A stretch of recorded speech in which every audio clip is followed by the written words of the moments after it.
వేసవి తాగునీటి కటకట పాడి రైతులను బెంబేలెత్తిస్తోంది. ఎటు చూసిన ఎండిన చెరువులు, కుంటలు, వందల అడుగులు తవ్విన చిమ్మని జలం ప్రకృతి పరంగా కరువును ఎప్పుడో ప్రకటించేశాయి. కరువు దాహాన్ని తీర్చేంత వానలు పడకపోవడం వల్ల గడ్డి పరక మొలవనంటోంది. చిన్న నీటి వనరులు పూర్తిగా ఎండిపోవడం వల్ల మూగజీవాలు మౌనంగా రోధిస్తున్నాయి. పశుపోషణ భారం కావడం వల్ల రైతులు వాటిని కబేలాలకు తరలిస్తున్నారు. జిల్లాలో పశువుల వేదనను, రైతుల ఆవేదనను గుర్తించిన వరంగల్ జిల్లా పశుసంవర్ధక శాఖ ముందస్తు ప్రణాళికలతో పశు సంపదను కాపాడేందుకు చర్యలు చేపట్టింది. పాడి, పంట ఇవి రెండు రైతు కుటుంబానికి కీలకం. వీటి కలబోతలోనే ఓరుగల్లు వ్యవసాయం సాగేది.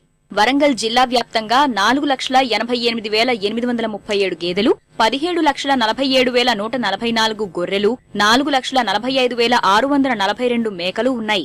పశు సంపదతో సుభిక్షంగా ఉన్న ఈ ప్రాంతాన్ని ఈ ఏడాది కరవు కుదిపేసింది.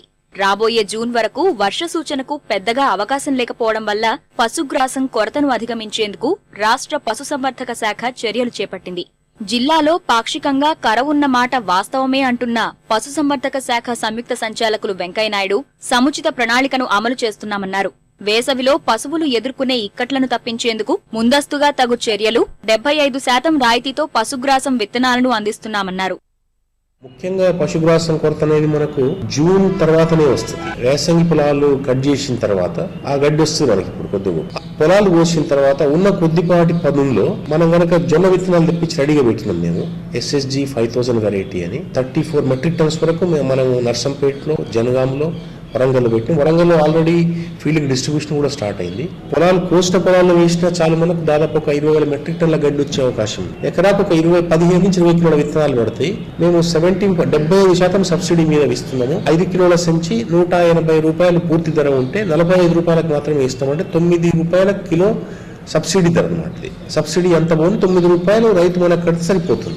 అందువల్ల మేము ఇప్పుడు తీసుకున్నటువంటి ఏర్పాట్ల వల్ల గడ్డికి ఎలాంటి సమస్య రాకూడదని నేను అనుకుంటున్నాను. ఆల్రెడీ ఇప్పుడు మేము కలెక్ట్ చేసిన ఇన్ఫర్మేషన్ ప్రకారం కూడా మనకు ఒక 8,000, 7,000, 8,000 మెట్రిక్ టన్నులు షార్టేజ్ అంటే పాక్షిక కరువు ఉన్నట్టే చూపిస్తుంది మనకి. అది వర్షాభావం వల్ల గ్రాసం కొరతతో పాటు తాగునీటి సమస్య రోజురోజుకు జటిలమవుతోంది. ఎటు చూసినా ఎండిన చెరువులు, కుంటలు, బావులు కనిపిస్తున్నాయి. ఈ పరిస్థితుల్లో పశువుల దాహార్తి తీర్చేందుకు గతంలో నిర్మించిన తొట్టెలను ఏదో రకంగా పునరుద్ధరించే యత్నాల్లో ఉన్నామని జేడీ తెలిపారు. మనకు ప్రతి ఊర్లో కూడా 2003, 2004 ఆ ప్రాంతంలో మనం నీటి తొట్టెలు కట్టించినాం. అవన్నీ కూడా మా సిబ్బందికి అప్పుడే నిన్న మీటింగ్ లో చెప్పడం కూడా జరిగింది. అన్ని కూడా కొద్ది సాధ్యవంతరకు వాటిని శుభ్రం చేసి మైనర్ రిపేర్స్ ఏమంటే చేయించి అవి కూడా సర్పంచ్ల సహకారంతో నింపియమని కోరడం జరిగింది. దానికి కూడా వాళ్ళంతా కూడా చాలా సంతోషంగా తప్పకుండా చేయిస్తామని చెప్పడం జరిగింది. నల్లా కనెక్షన్ ఉన్నా కూడా సర్పంచ్ల సహకారం చేయండి, మేము స్వతహాగా నింపలేము. నల్లా కనెక్షన్లు ఆల్రెడీ ఉన్నాయి మనకు, అవి నింపితే సరిపోతుంది.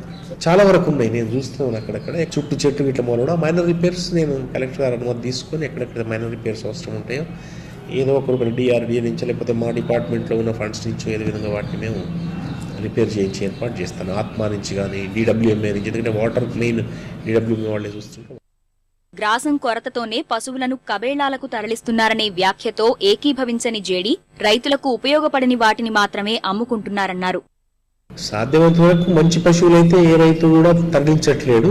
పశుగ్రాసం కొరత వల్లనే అంటే మాత్రం మనము ఒప్పుకోవడానికి, ఎందుకంటే మనం ఇప్పుడు లైఫ్ స్టాక్ పాపులేషన్ వైపు చూసుకుంటే ప్రపంచంలోనే భారతదేశం దగ్గర అన్వాంటెడ్ అంటే నిరుపయోగమైనటువంటి పశు సంతతి ఇంకా ఉంది. ఇట్లాంటి వాటినే తరలిస్తున్నారు తప్ప నిజంగా పాడి పశువుని కానీ, నిజంగా దుక్కిటెడ్లను కానీ, లేదంటే ఫ్యూచర్లో కాబోయే దుక్కిటెడ్లు కానీ, ఫ్యూచర్లో కాబోయే పాడి పశువులు కానీ, ఆవు కానీ, గేదె కానీ కాబోయేటువంటి చాలా తక్కువ మంది రైతులు తరలిస్తూ ఉంటారు. ఏదో ఆరోగ్య సమస్య వలనో లేదు అంటే అది మనకు పనికిరాదు అనుకున్నప్పుడే తరలిస్తున్నారు. కానీ అట్లాంటి సిచ్యువేషన్ అయితే ఇంకా రాలేదు.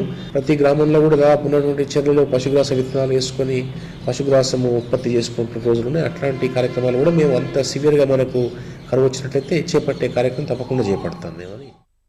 ఎండిన చెరువులు, తటాకాల పరిసరాల్లో గ్రాసం పెంపకాన్ని ప్రోత్సహిస్తామంటోన్న పశుసంవర్ధక శాఖ రైతులు సంఘటితంగా ముందుకు వస్తే బహువార్షిక గడ్డి జాతులను రాయితీపై అందిస్తామని జేడీ వెంకయ్యనాయుడు చెబుతున్నారు.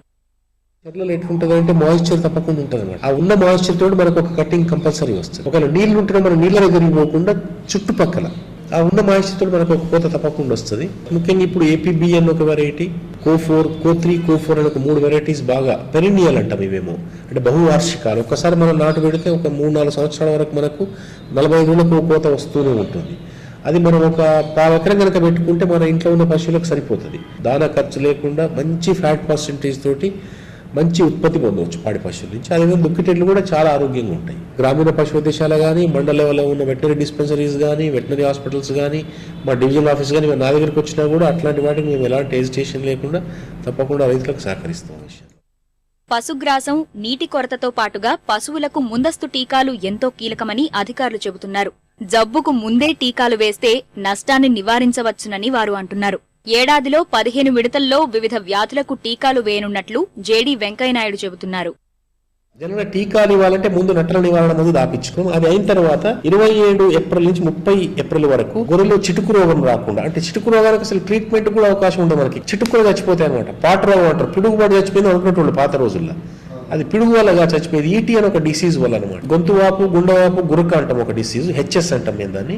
ఇంకోటి జబ్బలు వాస్తాయి, జబ్బ వాపు అని బీక్యూ అంటాము. పాలు తగ్గిపోతాయని కానీ, జ్వరం వస్తుందని కానీ, లేకపోతే పని చేయమని కానీ, ఆ అపోహలు వాళ్ళ బుర్రల నుంచి తీసేసి మనకు 20 మే నుంచి 5 జూన్ వరకు హెచ్ఎస్ బీక్యూ టీకాల కార్యక్రమం చేపడతా ఉన్నారు. అది కూడా సద్వినియోగం చేసుకుని ప్రతి పశువుకు 3 నెలలు పైబడిన ప్రతి పశువు కూడా ఈ టీకా ఇస్తాం మేము సంవత్సరానికి ఒకసారి. 15 విడతలుగా ఈ టీకాల కార్యక్రమం చేపడతా ఉంటాము. టీకాల విషయంలో మాత్రం జబ్బు వచ్చిందాక చూడకుండా ముందే 15 రోజుల ముందే టీకా తీసుకోవాలి. అదొకటి మాత్రం రైతులందరూ కూడా వేడుకుంటున్నారు ఆల్మోస్ట్. ఎందుకంటే వాటి బాధ ఉందో నాకు తెలుసు పశువులు. పాడి పంటలకు నెలవైన భారతదేశంలో ఆధునిక యాంత్రీకరణ పశుపోషణను సవాలుగా మార్చేసింది. మరోవైపు గడ్డి పరక మొలకెత్తకుండా కరవు కాటేస్తోన్న తరుణంలో ప్రభుత్వాలు పశుపోషణకు తరుణోపాయాలు సూచించాల్సిన అవసరం ఎంతైనా ఉంది.